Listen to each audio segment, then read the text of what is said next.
Magandang araw Pilipinas! Ngayong Payday Friday, may lakad ka ba tonight?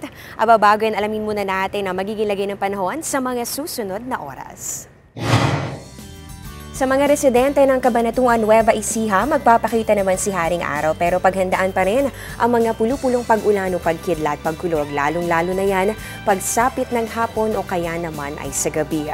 Dito naman sa Calayan Islands, Calapan, Mindoro, Dumaguete, Negros at ganoon din sa bahagi ng Rojas, inaasahan po ang maulap na kalangitan na magdudulot ng mga pag-ulan at pagkidlat, pagkulog.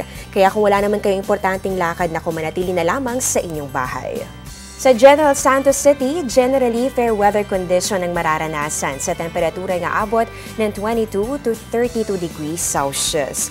Para naman sa mga residente ng Catbalogan, Western Samar, Tagbilaran, Bohol, Surigao del Norte at ganoon din sa Dipolog, Zamboanga, bagamat ang temperatura may kataasan na posibleng umabot ng 33 degrees Celsius, inaasahan pa rin ang tsansa ng mga pag-ulan at pagkidlat, pagkulog.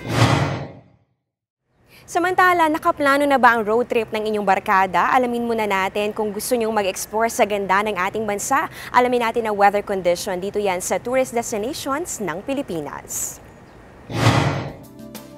Sa mga couple na may photoshoot sa Vigan, Ilocos, magiging maganda ang panahon maliban na lang sa isolated rain showers or thunderstorms. Same weather condition ang mararanasan dito yan sa Anilao at Taal kung saan pwede mag-enjoy sa mga pagkaing Batanggenyo. Inaasahan naman natin ang temperatura nga abot ng 16 to 24 degrees Celsius dito yan sa bahagi ng Banawe. Maliwalas sa panahon din na naghihintay dito yan sa Naga City at ganun din sa Camiguin Island. Mararanasan ang temperaturang maglalaro sa pagitan ng 23 to a possible high of 33 degrees Celsius.